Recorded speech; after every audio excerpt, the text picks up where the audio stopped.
All right, Fox News confirming that Donald Trump is in Mexico right now. He arrived in Mexico City, of course, to meet with the president of Mexico.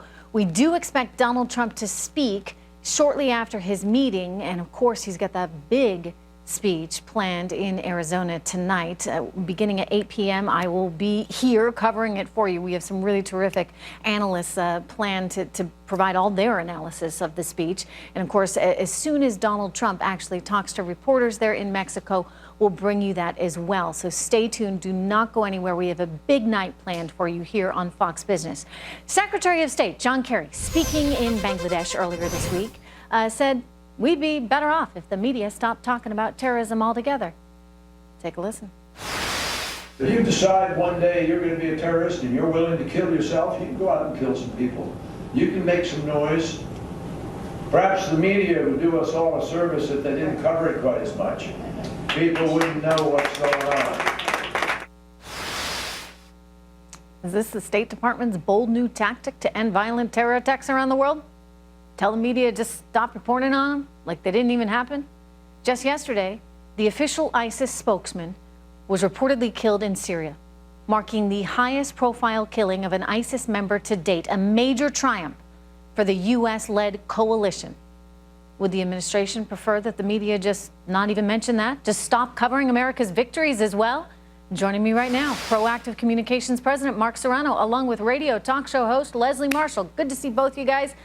Look, you know, Mark, unfortunately, people care about terror attacks. People are scared by terror attacks.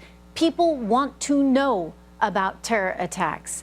Do you think the journalist community should say, no, we're not going to report this. We're going to back off because maybe it's helping to create more terror attacks?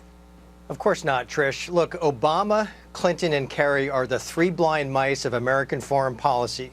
They have blindly blundered their ISIS strategy so that now the jihad has gone global.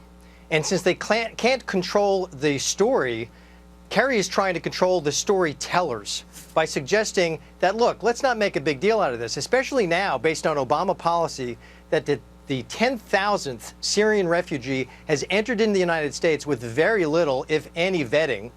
I believe this is a foretelling, Trish, that the story is about to get much worse for us, and so they're trying to control the storytellers. Wow.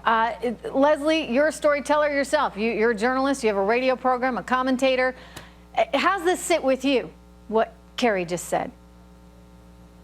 Actually, I agree that there is perhaps too much exposure that helps an organization such as ISIS. Let's remember, Jihadi John, who is now dead, thankfully, once wanted to be a rap star. Some of these people want the attention. Certainly these groups get more attention, and it prompts them, I think, when they behead someone, for example, to behead another. They use the media, as we know, as a recruitment tool. They use social media. And I do think, I'm not saying if we don't report it, we certainly should report our victories, but I don't think we should report our strategy. I think that's very dangerous for our troops worldwide.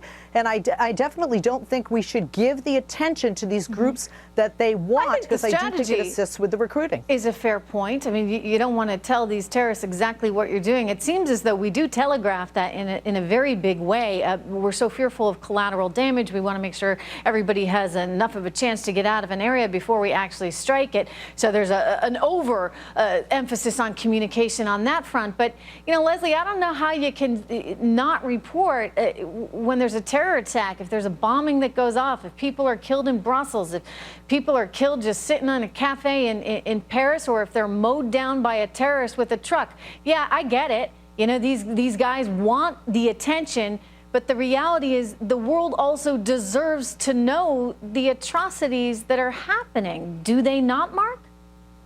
Trish, look, John Kerry wasn't talking about signaling our defense strategy or our military strategy at all. He was talking about downplaying the reality of global jihad. That's exactly what he was saying. I mean, look, when 84 people are mowed down by a truck in the streets of Nice, you know, should we just say, look, it was just an isolated incident?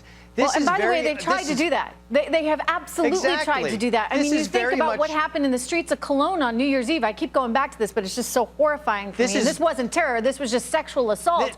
And Exactly. everybody tried to cover it up. Nobody actually wants to admit what was going on. Even some of the attacks here, Leslie, there's been such an emphasis on, oh, well, maybe this was just such a deranged person, mentally unstable person. Yeah, I'd say if you're a member of ISIS or sympathetic to any of ISIS's cause, you are mentally deranged. But why are we trying to blame that instead of actually looking at what's happening in the world, Leslie? Well, I would agree with you somewhat there, Trish. Part of the problem that I see, being a member of the media, it's not reporting. Absolutely. The people have a right to know, and that's certainly what we do here and do well via our First Amendment and have the right to and should do. I think it is the overblown sometimes reporting or coverage that's I don't get it. Secretary What's was overblown? referring What to. coverage is overblown, Unfortunately, Leslie? I don't understand that. Unfortunately, I'm out of time. I got to leave it Okay. there. See you guys soon. We'll be right back.